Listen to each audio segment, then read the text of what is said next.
In 2025, commercial aviation lives through a disquieting paradox. It's never been so efficient, yet never seemed so stagnant. Every Wu model rolling off factory floors appears merely a cosmetic version of its predecessor. Engines slightly better, fuselages somewhat lighter, efficiency promises rarely surpassing single digits. The industry has become a race for incremental improvements, where manufacturers compete for fractions of efficiency, while the world demands revolutions.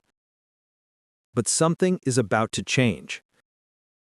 If you're also passionate about the world of aviation, consider subscribing to the channel and supporting our team. At the 2025 Airbus Summit, spotlights turned toward Toulouse. Between corporate presentations and delivery projections, the European manufacturer let slip something that made the entire room lean forward: the A360 project.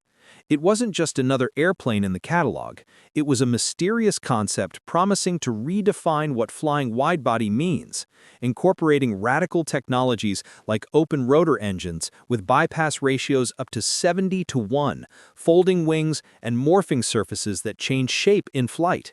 The message was clear: Airbus wasn't playing to tie. The announcement came at a critical moment. While Boeing dominates the widebody market with a firm hand, Airbus faces an existential decision. The A360 emerges as a direct threat to the American giants, but also as a colossal risk for Airbus itself, because this time, it's not just about competing, it's about surviving. The question hanging in the air is simple and frightening. What makes the A360 so special? And why does it arrive now, when the industry seems comfortably settled? To understand the A360's urgency, one must look at who commands the board. In October 2025, the Boeing 787 Dreamliner accumulated 2,270 orders and completed 1,222 deliveries. The American manufacturer holds a backlog of 1,001 units of the 787, with production slots completely sold through 2030. Airlines like United, ANA, Qatar Airways, and British Airways renewed their entire fleets with the Dreamliner, betting all their chips on the model's reliability and efficiency. The 787 surpassed the 1 billion passenger mark in April 2025, faster than any widebody in history, in less than 14 years since entering service. Even after more than a decade in the market, it still dictates the industry standard. It's the undisputed favorite, that airplane airlines buy with their eyes closed. But the real blow came from where few expected. The Boeing 777X, despite years of delays and a $4.9 billion expense related to certification postponement until 2027, accumulates an impressive backlog with major orders. Qatar Airways awaits 124 jets, and Emirates ordered 205 units. The jet that should have sunk under the weight of its own problems ended up becoming a star and placed brutal pressure on Airbus. Because while the 787 dominates the mid-segment and the 777X conquers the top, Airbus finds itself squeezed, struggling to justify its space in a market that seems to have chosen its champions. And this reality disturbs. Airbus learned modern aviation's most expensive lesson. The A380, that majestic and economically disastrous super jumbo, was a billion-dollar mistake that nearly broke the company. It promised to revolutionize, but delivered loss. So, when the A360 idea began circulating internally, one thing became clear from the start: it wouldn't be another white elephant. The A360 isn't a super jumbo. It's a new widebody concept. Light, efficient, and equipped with technologies not yet seen in commercial aircraft. It's the heart of a counterattack strategy, destined to recover ground lost to Boeing. It's the bet that can save Airbus or sink it for good. If the A360 intends to be different, it needs to be radically different, and that's exactly what Airbus is promising. The A360 may use open rotor engines developed by CFM in the RISE program with a bypass ratio above 70-1, a monumental leap compared to the 11-1 of current LEAP engines. This technology promises a 20% reduction in fuel consumption and emissions when compared to the most advanced engines operating today. It's a radical concept. Instead of encasing the engine blades in a heavy nacelle, the open rotor leaves them exposed, allowing them to move massive volumes of air with much less effort. The result? Unprecedented efficiency. But also risks, noise, vibrations, and the complexity of certifying something that looks more like a hybrid between turbine and propeller than a traditional engine. The aircraft may incorporate morphing wings, structures that change shape during flight.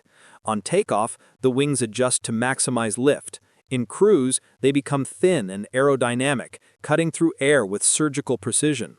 It may also include folding wingtips, inspired by the Boeing 777X, to maintain compatibility with current airport gates. It's a technology that seems straight out of science fiction films, but promises to revolutionize commercial aerodynamics. The fuselage will be built with next-generation carbon fiber, lighter, stronger, and anti-corrosive, an exponential leap beyond what the A350 already offers. Every kilogram, or 2.2 pounds, saved in the structure is fuel conserved, emissions reduced, range extended. The A350 was a smart move.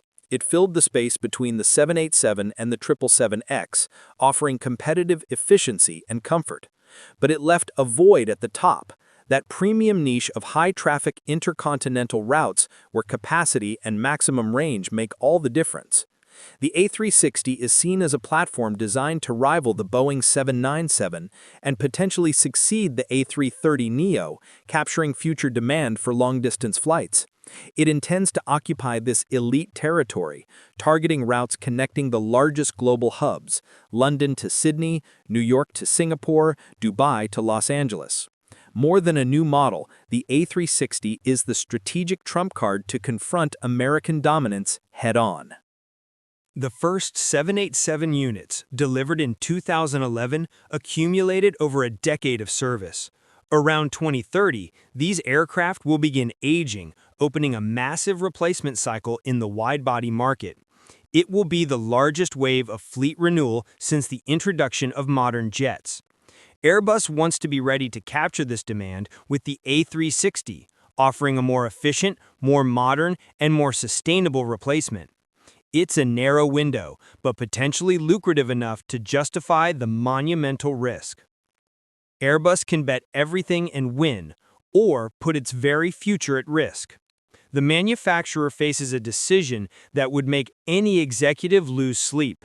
Invest heavily in the A360, the jet that can redefine aviation, or play it safe with gradual updates of existing models.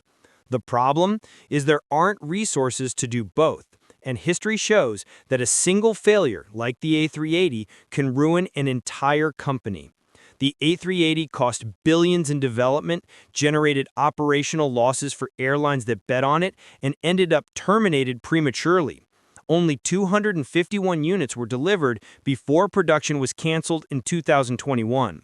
It was a financial disaster that left deep scars on Airbus. The A360 could be redemption, or it could be the second A380.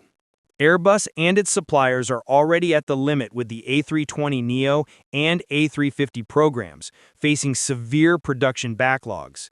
Adding a new, complex widebody could collapse the entire supply chain, generating cascading delays that would affect all programs.